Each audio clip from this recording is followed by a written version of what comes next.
Hello, everyone. It is Cheryl Hickerson. I'm the CEO of Females in Finance. And today my friend Whit Lanier from Amplify Reviews is joining us to show how their software works. And Whit is in the Atlanta metro area. So if y'all are near there, definitely join. I'll have some people who may bop back in sometimes with. So when I hand you the control to run the whole thing, Okay. just be certain that you can let people in too as they do this. We're pretty close family here. I know these people very well that are here, and we're going to make you the host. Okay. All right. And I think we are good to go. All right. Now, in the past, should I give folks a couple minutes to show up, or you want me to? No, go. That way Okay. people can go ahead, and then we'll provide a recording for anybody who missed today too, and we'll make certain we connect. And everybody here, by the way, those who are long-term Females in Finance members and those who are new, we're a pretty relaxed group. So if you have questions, I know Whit pretty well, you can ask them. And I know he would encourage that you do that as well. And if you have anything else you need, put it in the chat box. I'll try to keep an eye on that for you as well. But it's all your show now, dude. Excellent. Thank you very much, Cheryl. Absolutely. And hey, everybody. So to Cheryl's point, I'm very grateful for this community, and I've tried to keep this fairly casual. We've got a reasonable size group. So if you have a question as we're going, or if you want to interrupt, feel free to do that or pop something in the chat. But let me go ahead and share my screen, and then we can get going.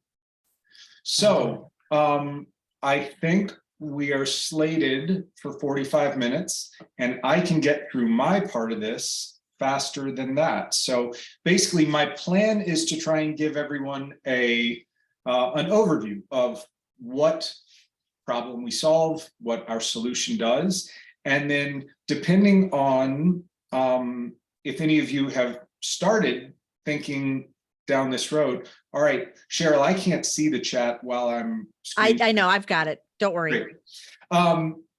If any of you have been thinking down this road, like, I would love to answer questions as detailed as you have them, but I'm going to plan on keeping it high level for the presentation, trying to touch all the high points. And I think I should be able to get through this in about 30 minutes. So that'll leave up to 15 minutes for Q&A. And if I just do such a good job of explaining everything that there aren't many questions, then everybody gets a little extra time to work on your lunch. Thank you again. Let's start out with what I'm hoping to talk about and convince you of today. So there are three things that I believe and that I'm going to try and convince you all of today. The first one is that we are at the beginning of a wave of adoption of online ratings and reviews amongst financial advisors, among the financial advisor world. And we'll see if I'm successful in convincing you of that. Number two is that whether or not you think you want to embrace them today, there are things that I think it would be wise to do today to prepare yourself for this evolution and this adoption. And then number three, of course, it's a demo. So there's a little bit of a pitch, and the demo is, I believe the platform that we offer is the safest way and the most compliant way to embrace online ratings and reviews, and to take advantage of the new SEC marketing rules allowances for testimonials and endorsements, and to get a ton of marketing benefit from those. So that's generally when I'm 25 minutes from now, when I'm mostly done saying what I'm going to say. If you're still unconvinced of any of these things, that'd be a great question to ask. So that's the overall goal. Here's the agenda we're hoping to tackle. And so I'm going to dive in on the business, but I think since we've all gotten so familiar with doing a lot of stuff over Zoom, I think it makes it a little more interesting to introduce the person first. So I'll tell you a little bit about myself. So I'm very grateful for this community. Cheryl's just been fantastic since I first met her. And I know this is Females in Finance, even though you're very open to male allies. But hopefully I get a little bit more street cred because I'm the only guy in the household, right? So I have 3 daughters. And we actually did, the dog, who now keeps his hair much shorter than that. He looks really goofy to me in this picture. The dog, we got a boy dog to try and balance things out, but let's be clear, it's a female run household. So hopefully that makes things a little bit more approachable.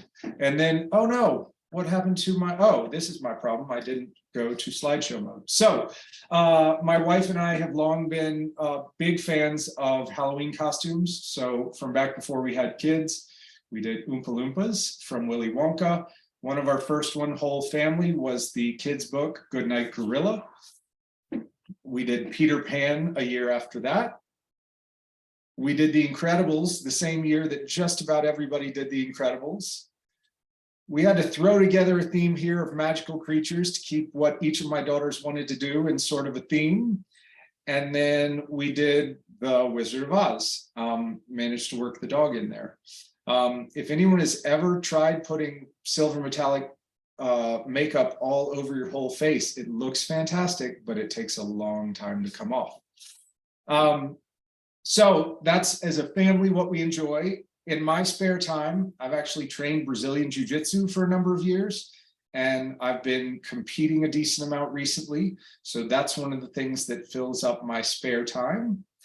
And really more in a previous life, I played bass in 2 different bands. So this is my band from New York City, and one of the best pictures we got.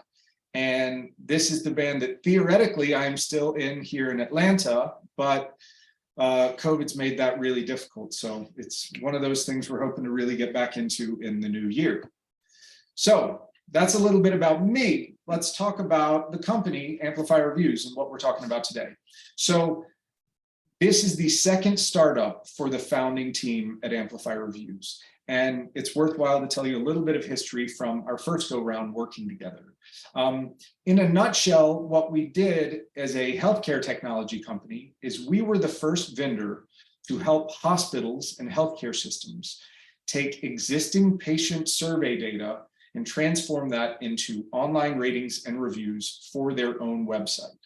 And so the first hospital to do this did this in 2014.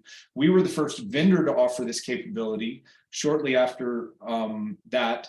And then just for frame of reference and how quickly this caught on in healthcare, our company was acquired by the end of 2014 by the second biggest healthcare vendor, healthcare survey company in the space. So just remember, and that, by the way, is my co-founder on that screenshot on CNBC when this was really starting to get some traction. So 2014 was the first hospital to do this. By the end of either 2020 or last year, our platform had processed over 50 million verified patient ratings since that time. I think in a later slide, I talk about that company that acquired us by the same time had over 400 healthcare systems, 400 of the biggest healthcare systems in the country doing the same thing. So me and the founding team stayed at the acquiring company for a while. We went our separate ways for a couple of years, got back together last year to create Amplify to pursue a similar opportunity in other industries. And as I've spoken to a bunch of industries, I really believe the financial advisor world is the biggest opportunity right now. And that's what I'm going to talk about in the rest of these slides. So before we dive in, these are the logos of some of the healthcare systems that were clients. Now, this is of the company that acquired us, but they were on our technology. And this, again, just gives you an idea of once this caught on, it caught on very quickly. And one more thing I'll say right now, in healthcare, they called this initiative patient experience transparency, right? And that's how they positioned it to the patients of the world, because around 2014 is when hospitals started paying much more attention to marketing, to patient choice, and where they started really trying to work to put their best foot forward. And what happened basically is, as soon as one healthcare system in your area starts embracing transparency and showing what other patients have to say, well, it starts to look bad if somebody's going to Google a doctor and this doctor has a ton of reviews and the doctors in your healthcare system don't have any. So we'll come back and talk a little bit about some lessons learned from healthcare, but to put it very simply, what does Amplify Reviews do? The first thing we do, and what I recommend as the first step for financial advisors, is we publish client reviews on your own website, and those would be comprised of testimonials and potentially endorsements with an approach that is compliant with the new SEC marketing rule. If and when you are comfortable, we can also help you generate Google reviews, which will further improve your online presence and SEO performance. Once you have anyone leaving any reviews on a third-party site like Google or even an industry-specific site, we have a dashboard that will keep track of all of those and display them to you in one place. And what happens when you do that is you get significantly improved local search and organic search for your company. Reviews are viewed very favorably by Google. And then the other thing not on this slide that I'm going to talk about is I think you will start performing much better in terms of winning referrals that when you're placed on someone's radar as a referral, you're going to be much more likely to win that business. So I can go through these slides about why ratings and reviews matter fairly quickly, because for most of the folks that I talk to, this all makes sense. This is all consistent with your own experiences out in the world, but it's still good to revisit them. So over 3/4 of consumers, when they are looking for any kind of business, say that they use online reviews. And on our website and in Cheryl's promotion for this demo, we use the phrase that we sort of live in a reputation economy now. It's just something that we've gotten very familiar with and very comfortable with. This second one took me a while to wrap my head around. So I've been watching this stat for a few years. This says almost 80% of people trust online reviews as much as personal recommendations. Now, this just seemed wrong to me at first, but then I started paying attention to my own behavior. And if there is something where I think I would prefer a personal recommendation or a referral from a friend or a colleague, I am normally going to ask for recommendations. But I'm usually not just going to get one. I'm usually going to get 2 or 3 or more recommendations. And even if I don't intend to go look at reviews, I'm going to Google each one of those recommendations. And Google is going to make sure that I see reviews if they exist. And so since I've first seen this stat, as I've paid attention to my own behavior, more often than not, reviews are actually the tiebreaker when I have gotten personal recommendations. So the stat starts to make sense. You know what? I'm going to interrupt really quick because this Please. is so timely. I didn't know you were going to use the stat. Yeah. So Monday marketing workshops, anybody who's in the Community Plus and above membership tiers, we did a workshop yesterday on holiday marketing reminders. This was just how do you counter, such as like Lindsay Monahan, for example, she's in personal finance. She does a lot of investment planning and things like that, but she does a lot of personal finance. And the fact that you brought this up, this is what I thought was really interesting, because I said more than 70% of shoppers. So this is how important this is and why you're here today. More than 70% of shoppers surveyed in 2021 reported that their holiday shopping experience, so this is just think of like Christmas and Hanukkah and such, our experience involves some form of digital, whether influence. So whether that's the company using like nostalgia and or people commenting, influencers on TikTok who are micro and macro influencers who are telling people like, yeah, you really should have this multi-tool keychain thing that you need, and you like get fixated. Like I jokingly said, and this is why this is so important with the reviews. My daughter on Sunday, we went out shopping. She is literally yapping in my ear for no joke for like 15 minutes at some point on this multi-tool keychain. I turned around to her and I said, stop. When's the last time you needed a multi-tool keychain? Like, I just am really curious. Like, why are you? She was so convinced because of a review, because the people who had come back and said, love this thing. It's great. It's whatever. She was reading through the reviews and she went and bought her husband to be an $8.50 multi-tool keychain that has come in the mail, and she was showing it to me like it was, and it seems so comical, right? Yeah. But we're all caught up in this, and this is just how important the reviews are because people really are reading them. Yeah. And that was a keychain. I assure you, people are reading about people.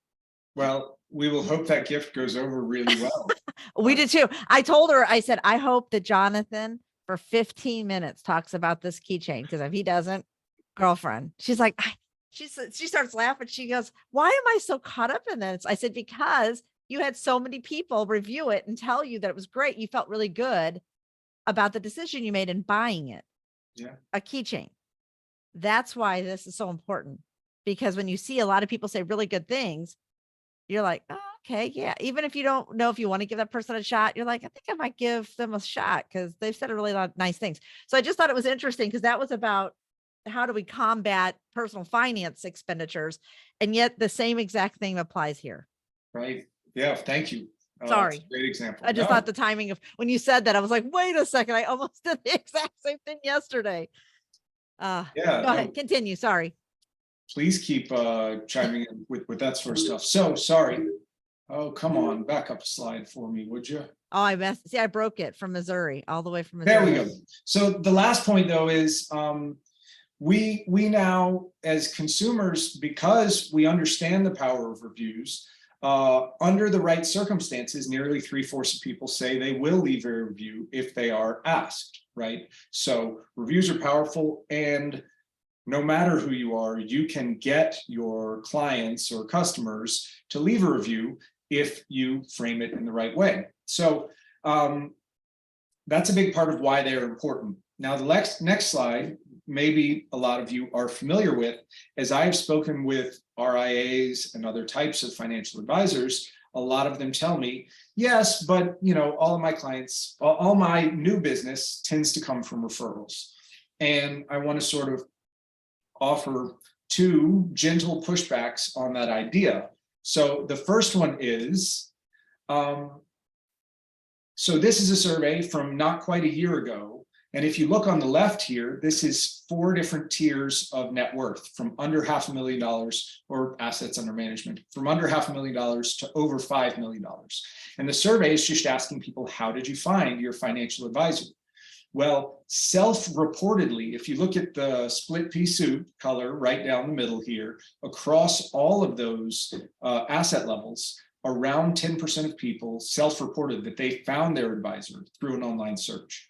Not it was assisted by an online search, but that they set out to find one, they did some Googling, they found somebody, right? So if you are only open to the idea of someone coming to you via a referral, there's about 10% of the market at every net worth level that you are missing out on, right? The other one is what I talked about a little while ago, which is even if most of your new business comes from referrals, you can ask them, or you can just assume from your own experience, did they only ask for one recommendation? Did they only ask one person for one recommendation? And pretty much the answer is not going to be that they only had one. 3 tends to be the magic number, but they're going to ask every smart person that they trust for a recommendation or a referral. So I've got 3 little bubbles in here, and that means you may be 1/3 of the recommendations on a prospect's list of advisors they're considering. That means if the playing field is level, you'll win 1 of every 3 times you wind up in someone's ear as a candidate. But if those people are going out to Google the 3 people that they got, and the other 2 don't have any reviews, don't have any social proof, and your website does have the voices of your clients' good experiences represented, it's tremendously powerful, as the last slide showed us, in terms of tipping the scales in your favor when it comes time to make a selection. A different study, a little bit more qualitative from the same time frame, had a very similar finding, which is as people were going out with a list of candidates, half the people that they talked to took someone out of consideration, either because of something they did find online about them or something they could not find about them in their digital footprint. So broadly, your digital presence matters a lot, no matter how traditional you think your client acquisition method is or your base of clients. And specifically, reviews, as we saw in the previous slide, are tremendously powerful. We're going to do one more throwback to healthcare here, because we're now 7 or 8 years in on this becoming a normal part of a physician's bio. This is a consulting group did this study last year, so we had nothing to do with this, looking at different elements of a physician's bio page and how impactful were those elements at getting a consumer to convert, meaning take action to make an appointment with that physician. And this really surprised me because if you look at some of these, like for me, appointment availability would have a tremendous impact on my likelihood to proceed with a physician. Well, that makes you 3 times more likely to get that patient. But as you can see, because I color coded it, the biggest, the most influential element here is the presence of ratings and reviews. It makes a patient 9 times more likely to convert for that physician. So obviously, healthcare in many ways is a very different world, but there's a lot of similarities, I think, in terms of the level of trust, the level of sort of intimacy of the relationship between a person who's seeking out a physician and a person who's looking to share their life goals and their financial details with someone that they're hoping to get help with. So, these I can talk about quickly, again, because I bet everyone on here is familiar with these, but there are 3 things that have changed in the or 3 ongoing changes in financial services that I believe point to the idea that now is the time for this similar adoption to begin in this industry. So the first one, I'm sure you have all seen stats about a big generational wealth transfer from baby boomers to millennials and Gen X. The studies I've seen, the amount fluctuates a little bit, the time frame fluctuates a little bit, but it is many trillions of dollars and it's in around the next 10 years. But the important thing is this second bullet, that when you interview the younger generation who is set to inherit this money, way over 50%, every study I've seen, it's over 50%, as high as 80% of those people say they plan on looking for a new financial advisor, right? And so if you aren't positioning yourself in a way that is attractive to the younger generation, that is aligned to their decision-making process and behaviors, then you're going to be at a disadvantage when the money changes hands and they go out looking for a new advisor. Number 2 is, I think Gen X and millennials have the reputation of being online all the time, but COVID put us all in that bucket, right?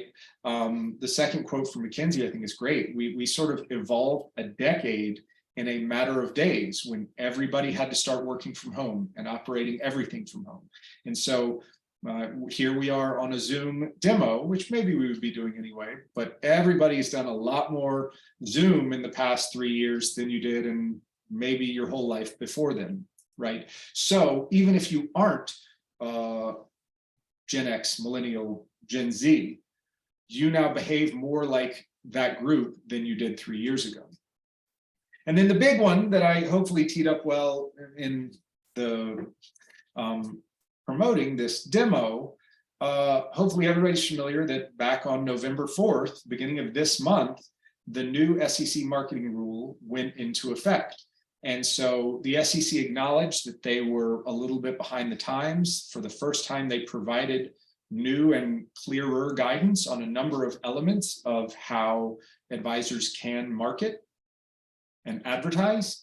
And one of the biggest elements of that is guidelines around testimonials and endorsements, which previously were, at worst prohibited and at best extremely murky about if and how you could use them. They were all wrapped up under sort of the cash compensation regulations. So now that this guidance is out there and this permission has been granted, that's why I believe the wave starts now. And I am happy to hear if someone has a reason why this industry would be the exception, when essentially every other industry out there has embraced online reviews. And we know that the people who are going to look to make a selection in other industries expect to find online reviews and expect to have those influence their decision. So, sorry, this is an ugly slide, but the point is, I can't say for sure when this adoption is going to happen in this industry and how fast, but I think it's one last time that we can look to healthcare, which is healthcare is a highly regulated industry. Physicians were extremely cautious about their reputation because here's another parallel.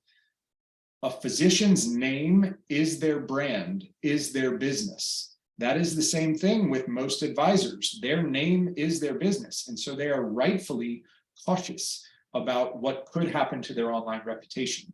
We have an approach that, as I'd said, I think provides the most caution and does a great job of got physicians comfortable with this idea. I think we can get financial advisors comfortable with this idea. And then if you look at the trajectory from First Hospital in 2014, over 400 health systems, and that was at the company that acquired us. Competitors cropped up over those 7 or 8 years. And so this doesn't even represent all of the health systems. This is just the ones that worked on our technology. So my belief is that this adoption will move even faster because we have a clear starting gun, which just went off November 4th. And I expect, just like healthcare, as soon as a few people adopt it, and you realize that somebody in your geography that you consider loosely a competitor now has a glowing online reputation because of online ratings and reviews, you're gonna start to worry about why, or your prospects are gonna wonder why you don't if you're late to adopt. So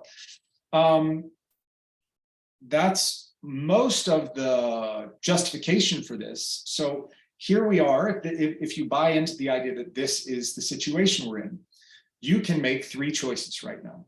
The first one is, if you want to be one of the first to embrace this new opportunity from the SEC marketing rule, that's great.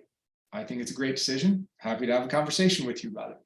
But to me, number 2 is the one where even if you're hesitant, cautious, concerned, this industry should be uniquely qualified to understand the idea that you can buy the option. And what I mean by that is you can collect feedback from all of your clients starting immediately, starting today. And what our platform will do is let you look at all of the feedback, all those ratings and reviews that your clients, you get to see what your clients have to say about you.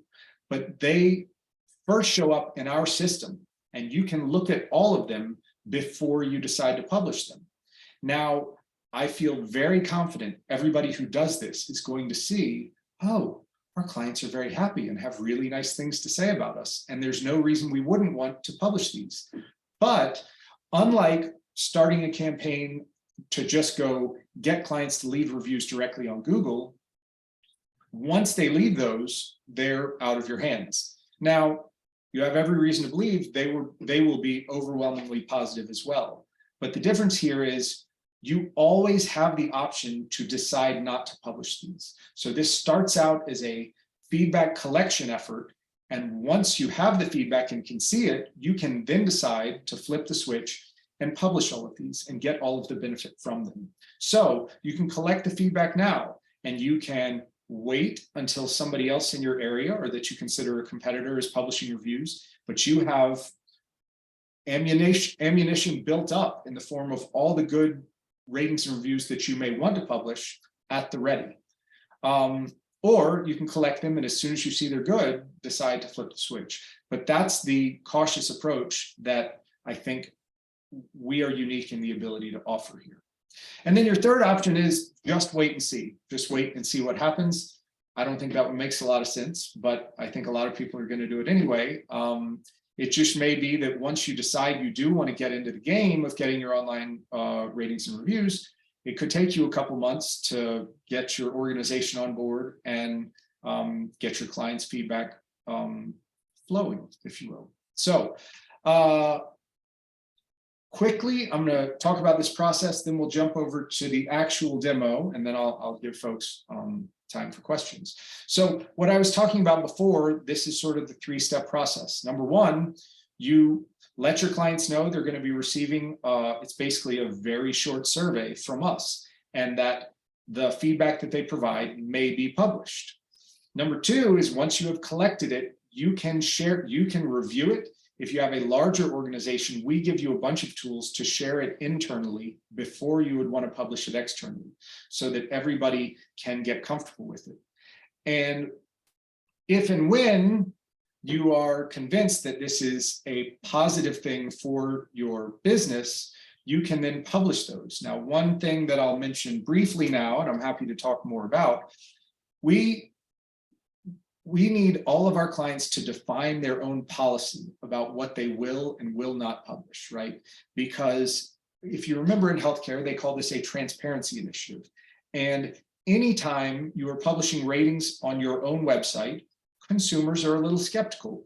Why would you publish anything that isn't glowing? So in that policy, what you need to do is say, one, we don't filter out bad reviews, but two, we publish everything except this. And every client can customize their exceptions. In general, it's bad language, it's libel. In our case, anything that violates the 7 general prohibitions of the SEC for marketing. But you can have other elements as well. So when you do publish them, you're not only sharing the feedback, but you are honestly telling people, this is what we do publish, this is what we won't publish, and this is how we have collected the feedback, right? So I'm going to jump over quickly and give you a little bit of a demo. Actually, here I said demo and live example, just to make it easier to understand. I'm going to start with the live example, which is, oh, there they are, those hidden chats. So I'll make this a little bigger, but not full screen.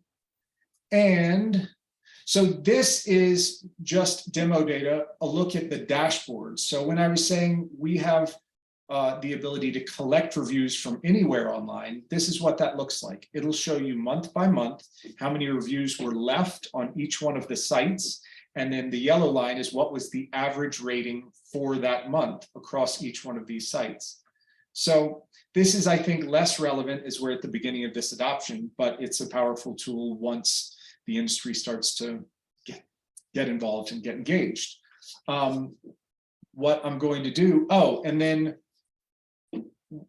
when you are ready to publish this, we have 2 little JavaScript snippets that go into your website so that the first time, it's a one-time, very small technological effort to put these on your website. And then once you've done that, everything else gets administered from our site. So I set up some new demo data for financial advisors to talk about this. So here is what the feedback looks like when it comes into your system. Only when you're logged into the system can you see who the feedback came from. This doesn't go in your review feed on your website, but this is how you can ensure that only your clients are the folks who have left this. So we collect this by feedback, we collect this by email, and each link in the email is a unique link that ties your feedback back to that client. So this can verify that if you say this is client feedback, you know that it is, even though you don't share the author's details publicly.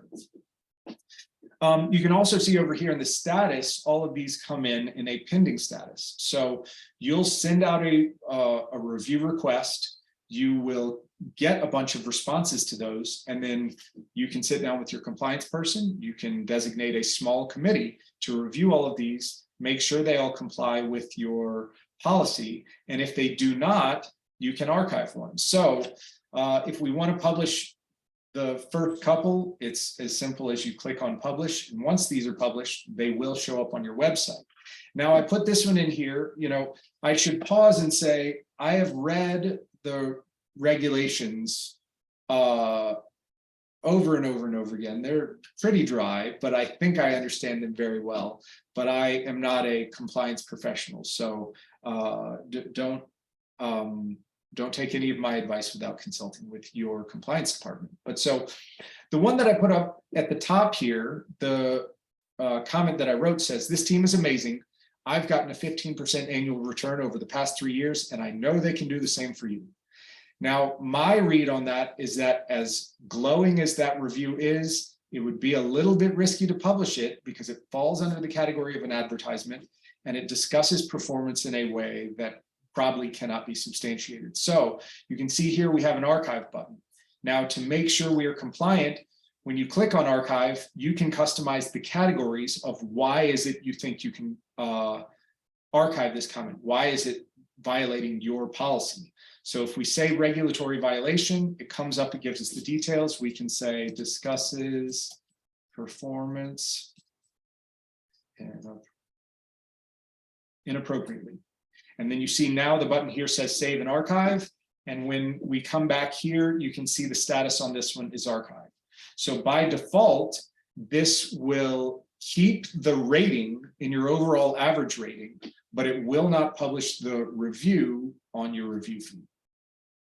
So that is what the dashboard looks like. And I meant to start with this. So we had one brave RIA ready to go live the day the new regulation went into effect. And this is this group here in Atlanta. So this is their homepage. They added a sidebar right here for verified client ratings. You can see they have 19 reviews, 5 out of 5 stars. They have a link to their publishing criteria with some disclosure language. And then here is the feed of comments.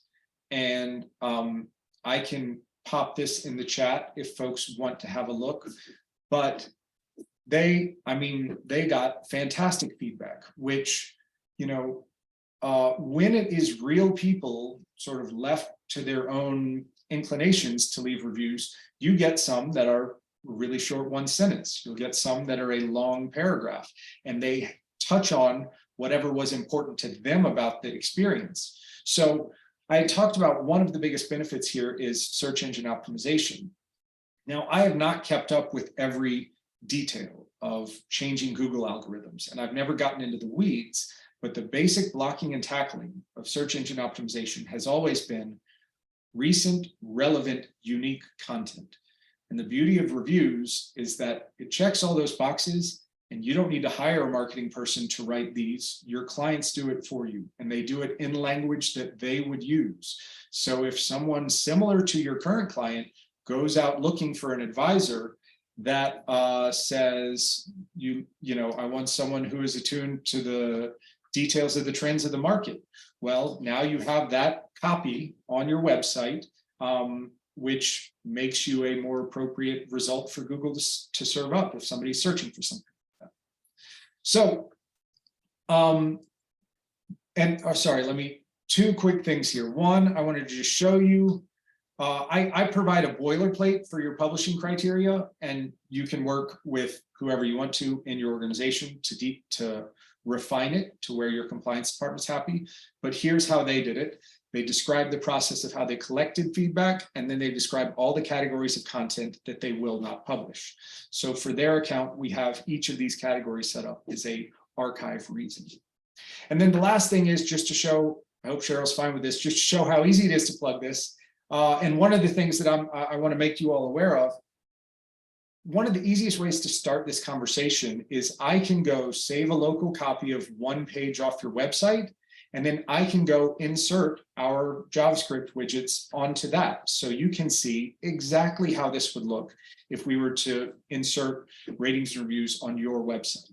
So I was having this conversation with Cheryl. I took their membership page. I tried to make sure we matched the color scheme and fonts. So we have, this is all dummy data, but here's how a rating could look. Here's how the reviews could look. So if anybody on the demo today or watching the demo in the future would like, I'd be happy to do this for you or your client, anyone who you think would like to visualize how this could look. It's one of the easiest ways to start the conversation and get people thinking about this. So I think I was a little behind schedule, 39 minutes, but I think that is everything that I wanted to cover at a high level. We have at least 6 minutes, and I don't have anywhere to be if anyone wants to run over, if there are any questions. Let me check my notes and see if I talked about everything. It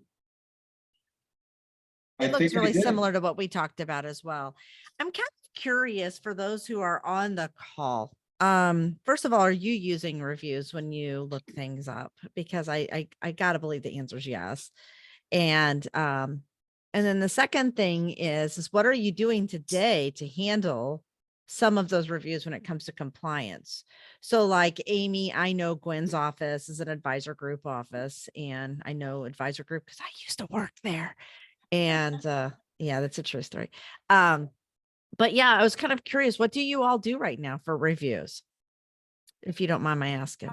Gwen's actually building it out right now. So okay, so this is timely. Yes, very. And that's why I'm on the call today. She just unfortunately had a meeting, so that's why I'm here. Yeah. Well, Whit's in your area because he's in Atlanta as well. So yeah, so we're in Peachtree City, just 35 a minute south of Atlanta. She's in Noonan. It's approximately the same distance. Mhm. Maybe a little bit more, maybe like an additional 5 to 10 minutes. So we aware of the marketing rule implementation. She was actually very interested in what the options are and how we can build it out. So this is quite timely. Excellent. Well, Amy, I'm happy to chat. I'm happy to hop in the car, come visit either or both of them. Oh, that would be lovely. I definitely am going to be following up, and I wrote down your name, your Great. phone number, your email, so we will definitely be in touch. Great. Yeah, and you guys are in the same hood. And I just, like I said, I think it's one of those things where, I can't believe it's taken us this long to get to reviews, because let's be honest, I mean, like realtors have had it forever, or we're checking everything out. So why would they not check out financial advisors? So every time compliance would push against it, I'm thinking this is so crazy. So it's very timely that it is happening.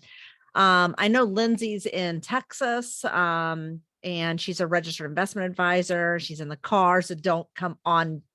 She's driving. I hit the wrong button. How about unmute? How about that? There you go. That's better. That's better. It makes my my love for you a little less anxious, because I'm like, don't you wreck, because I love her. Yeah. But this is timely. This is timely because I've wanted to use reviews for a long time. It's one of the things where I have had clients voluntarily go out and write reviews on LinkedIn and stuff for, and I got dinged from compliance once because it was out there. I didn't realize it was there, kind of a thing. So I'm anxious to have something like this. I'd love to talk to you in further detail about putting it in place as well. I don't think you can drive to see me though in Dallas, but My sister's in San Antonio, but I know that's not that close to Dallas. But yeah, that's not close. no, I think that's great. And Amy, really quick before I forget, and Lindsay too, while you're listening, and I know Beth already knows this, that the Invest in Women conference will be in Atlanta this year, May 1st, 2nd, and 3rd. Wow. So for 2023. So please write those dates down. And Lindsay, I'll just send it to you, girl, because I know you're driving. May 1st, 2nd, and 3rd, the Invest in Women conference. It's by FA Magazine. And they've already hit me up because I usually bring a decent sized posse of people with me when I go. Charlie Stroller, who's the publisher, is one of our very, very good strategic alliances. So make certain, Beth Moss just said the Invest in Women conference is incredible and worth attending. She wanted to make sure I knew that, and she went with me. It really was. So please put that on both of your radars since you're in Atlanta. But Lindsay, I also want it on yours too. I usually get free tickets, if not discounted tickets. So that's something to make certain you have that on your radar. And I know Beth's listening. I don't know if she's able to talk or not, but she does a lot of work with insurance producers who are sort of in that. Well, I shouldn't say that anymore, because there's nobody really who's an insurance purist. I feel like anymore, it's like one of the pieces of what they do. So many people are doing planning, investments, personal finance, budgeting, yada, yada, the list goes on. But I know that that's another world for her too, where they're looking for those reviews. And they need them. Let's just be honest, we need them. well, I am. Oh, she came off of mute. Yeah, go ahead. Yeah, Sorry. No, it's okay. I'm driving as well today. So I just wanted to say very quickly, yes, the review space is something that I think would be incredibly beneficial to insurance advisors, but there's still this gray area as to what reviews they can actually have, how they're asking for them. And I know that it's getting a little more lenient, but we're hearing more and more that clients are actually actively looking to see what reviews are out there for the advisor that they're choosing to work with. Well, and so I'm obviously happy to talk with each one of you about your specific situation.